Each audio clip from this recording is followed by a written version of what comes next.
Okay, so Powerhouse Films is starting to become one of my most favorite boutique Blu-ray labels, and I almost starting to say that with a lot of them. But this one here is just—it really knocks my socks off every time. I really love the collection. I love the packaging. I love the restorations, like everything about it. So super excited.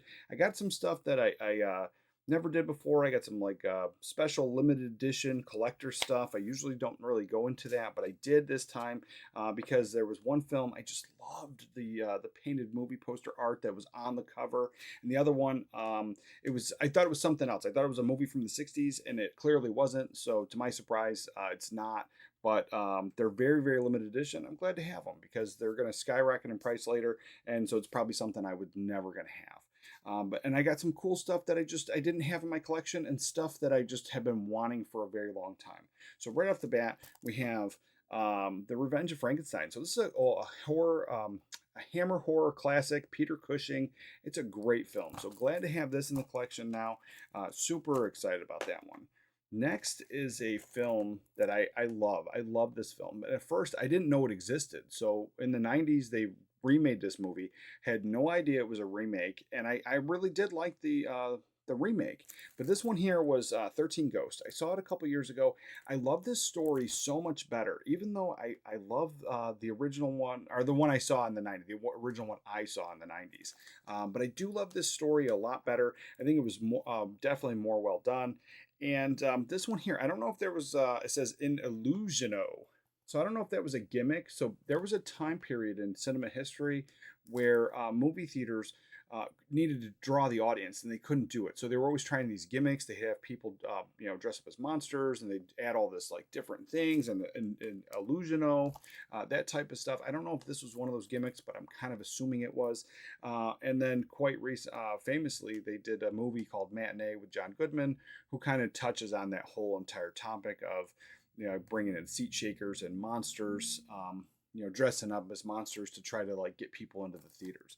So this one here is a great film. I really do love it. And there was something you had to wear special glasses so you could see the ghosts on screen. The version I saw took that away. So they just had the ghost on screen. But in the theater, you had to put your glasses on. And there might have even been like a time where it said, hey, put your glasses on now kind of thing.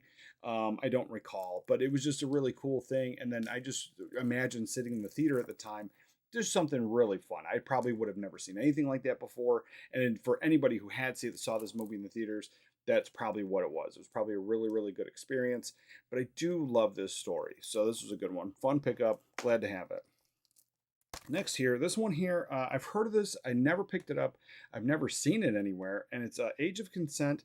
And I probably would have passed on it, but Helen Mirren's in it, so I was going to give it a chance. And it was in the bundle of 3 for 20, so I had to add another one anyway. So definitely going to check it out. Not sure what it's about, but I'm going to assume it's probably one of those exploitation films, but not sure. Next is something that's been on my list for a long time. I wanted to see this to add more into my Hammer horror. This one is Christopher Lee in The Terror of the Tongs. So I love the cover art on this, and I love Christopher Lee. I love Hammer horror. So looking forward to this one. I'm not sure if it's actually a Hammer horror, but it's definitely a Hammer film. So looking forward to getting into that one. Next is a movie. I love this movie. It's Richard Pryor, and it's something I've tried to add to the collection for a long time. Twilight Time did a release. I missed out on it, and it is Blue Collar. So now this one here doesn't happen to be, it's not a region free, so this happens to be a region B. So I still can't watch it, but I am trying to get a region B Blu-ray player because I have several Arrow videos that are region locked. So most of everything here is region free, but somehow I didn't check on this one. So either I didn't check, or I grabbed a UK version, or maybe they made a mistake. I'm not sure. More than likely, I just didn't pay attention.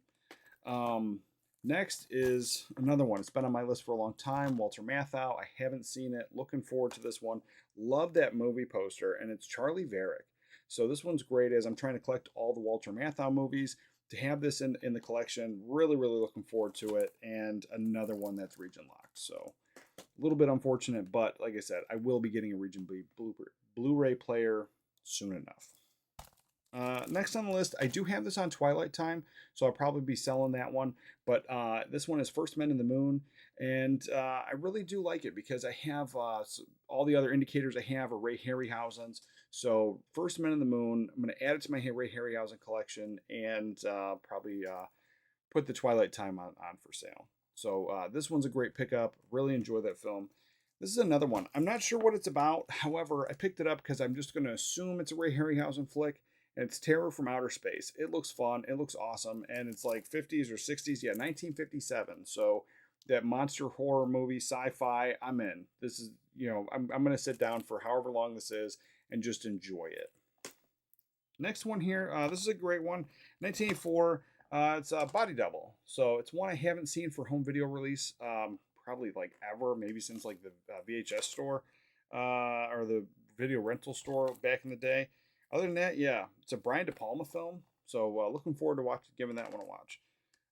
Next are the limited editions. So this is great. I picked this first one up here because of that art. The art is just awesome. Love it. The Shiver of the Vampires. Looking forward to this, and it's limited to only 4,000. There's only 4,000 of these made. And this one is, and I made specific sure that this was the US version.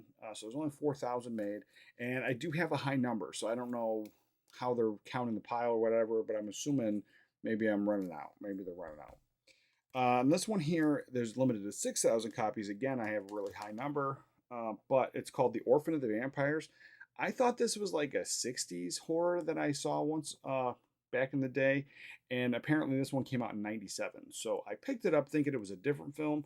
Glad to have it because it is limited, and once this goes out of print, it's one of those ones I'm probably never going to be able to buy, or I'm just going to pass because of the price. It's just going to be outrageous. So glad to have this now, and definitely go to their website. I'm going to put the link down below.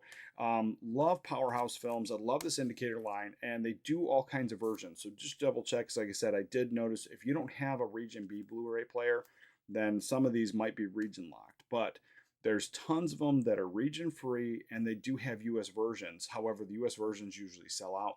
And like I said, super, super fast shipping. So, yeah, let me know. Let me know in the comments down below if this is a brand that you definitely shop regularly, if it's something new to you, or if any of these movies. Let me know if you're going to pick some of them up or if you even knew about them. But with that, guys, I'll catch you next time.